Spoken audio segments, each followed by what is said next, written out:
It was a bitterly cold evening in London when Inspector Lestrade arrived at 221B, Baker Street, his face pale under the gaslight. Sherlock Holmes, seated comfortably in his armchair, glanced at him with mild curiosity. Lestrade threw his gloves onto the table. "Holmes, we've got a case that will test even you."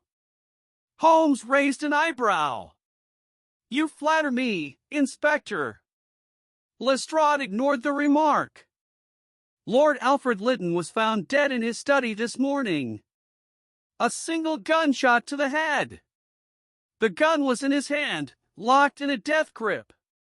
"A suicide, then?" Watson interjected. Lestrade shook his head. "That's the problem. The door was locked from the inside, the key still in the lock. No forced entry. No one was seen entering the house." And yet Lestrade hesitated, then took a breath. "The gun has no fingerprints." Holmes leaned forward, his eyes gleaming. "Ah! A locked room mystery. How delightful!" Holmes and Watson arrived at Lytton Manor shortly after midnight. The study was untouched, heavy books lined the shelves, an unfinished letter sat on the desk, and Lord Lytton's lifeless body slumped in his chair. A single bullet hole marred the wooden panel behind him. Holmes examined the gun, turning it over carefully. No fingerprints, yet it was found in his grip. Curious. Watson scanned the letter on the desk. "It's unfinished. I have uncovered a terrible truth about," and then it cuts off. Holmes walked to the window and tested the latch. Firmly shut. Lestrade sighed. "Every servant swears he was alone in this room all night. And yet someone had to be here." Holmes suddenly chuckled. "Someone was, Inspector.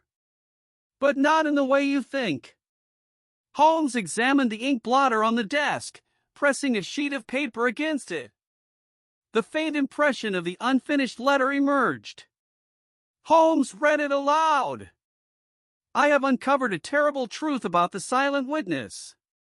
Lestrade frowned. "What does that mean?"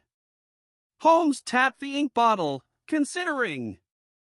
Then, with sudden excitement, he strode toward the massive bookshelf behind Lytton's chair.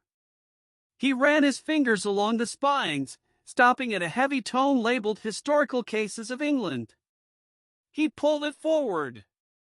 It swung open like a door. Watson gasped.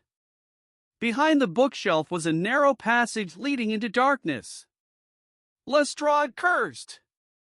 A secret passage! Someone was here! Holmes smiled. "Indeed. The silent witness isn't a person, it's this passage.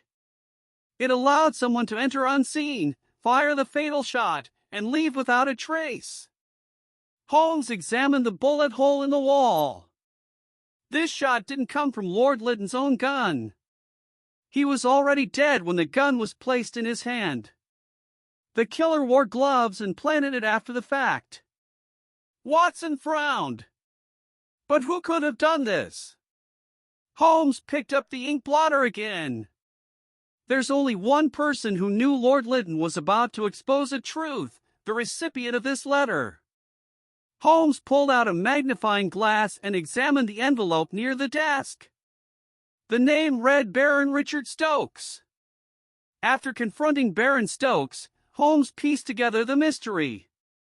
The passage had long been a secret between Lytton and Stokes, used in their dealings.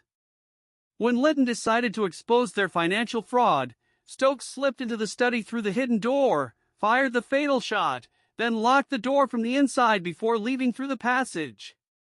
Holmes revealed the final detail, the ink bottle. A single fingerprint remained on the cap, belonging to Stokes. Faced with overwhelming evidence, Stokes confessed. Lestrade sighed in relief. "Holmes, you never cease to amaze me." Holmes, lighting his pipe, smiled. Elementary, my dear Lestrade.